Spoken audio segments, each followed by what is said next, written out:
সালামু আলাইকুম বন্ধুরা, আশা করি সবাই ভালো আছেন। আল্লাহর রহমতে আমি ভালো আছি। বন্ধুরা, থাম্বনেল দেখে হয়তো বুঝে গেছেন যে আজকে আমি আসলে কোন বিষয় নিয়ে কথা বলবো। হ্যাঁ বন্ধুরা, আজকে আমি কথা বলবো হচ্ছে বাংলাদেশে অতি পরিচিত গুই সাপ নিয়ে।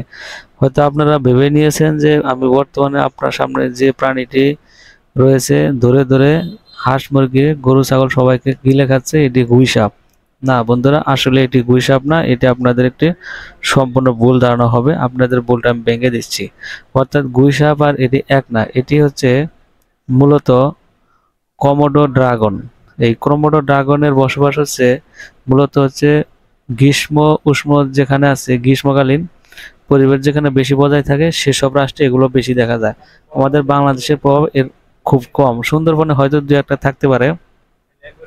তেমনি একটি দেশ হচ্ছে ইন্দোনেশিয়া, আর ইন্দোনেশিয়াতে এই প্রাণীটির প্রভাব বন জঙ্গলে বেশি দেখা যায়। দেখেন কিভাবে এই প্রাণীগুলা আস্ত হরিণ বা আস্ত ছাগলকে গিলে খায়, অর্থাৎ নারী বুড়ি সহকারে গিলে খায় এবং খুবই আক্রমণাত্মক। বড় বড় মহিষকেও তারা ছাড় দেয় না, পায়ে আঘাত করে সেটাকে আহ, অসুস্থ বানিয়ে সেখানে ছিঁড়ে ছিঁড়ে খায়।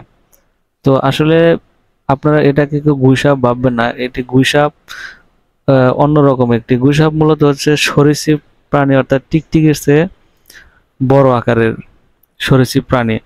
আর বিষ থাকে না। আর এই কমোডো ড্রাগনের বিষ থাকে, তাদের দাঁতের ভিতরে বিষাক্ত সাপের মতো বিষ থাকে, যেটা এ, যার উপর আক্রমণ করে তার শরীরে পুশ করে দেয়। এই দেখেন হরিণকে কিভাবে টানাটানি করছে, অর্থাৎ খেয়ে ফেলবে। বিশাল বিশাল আকারের, অর্থাৎ এরা কিন্তু অ্যানাকোন্ডার চেয়ে কম না।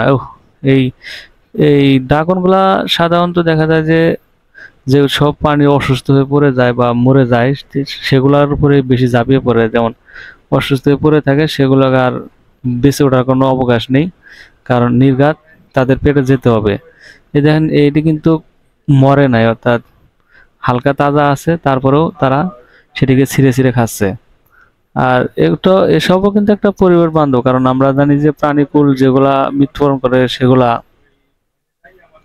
থেকে অনেক ভাইরাস ছড়ায়, সেগুলা খেয়ে কিন্তু তারা সাবার করে নেয়। তো বন্ধুরা, সামনে আমার হচ্ছে এই গুইসাপ এবং ড্রাগন, এই কোমোডো ড্রাগন নিয়ে ভিডিও আসবে। সে ভিডিওটি পেতে অবশ্যই চ্যানেলটি সাবস্ক্রাইব করবেন এবং বেল আইকনটি পুশ করে দেবেন। অর্থাৎ কোমোডো ড্রাগন এবং গুইসাপ দেখতে একই মনে হলেও এদের মধ্যে কি পার্থক্য আছে সেটি আপনাদের আমি তুলে ধরবো। তো বন্ধুরা, আজকে আর ভিডিওটি লম্বা করব না।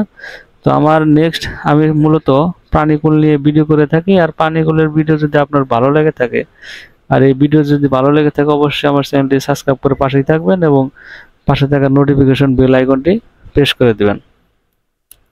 তো বন্ধুরা, সে পর্যন্ত সবাই ভালো থাকবেন। আসসালামু আলাইকুম। পরবর্তী ভিডিও দেখার আমন্ত্রণ রইল।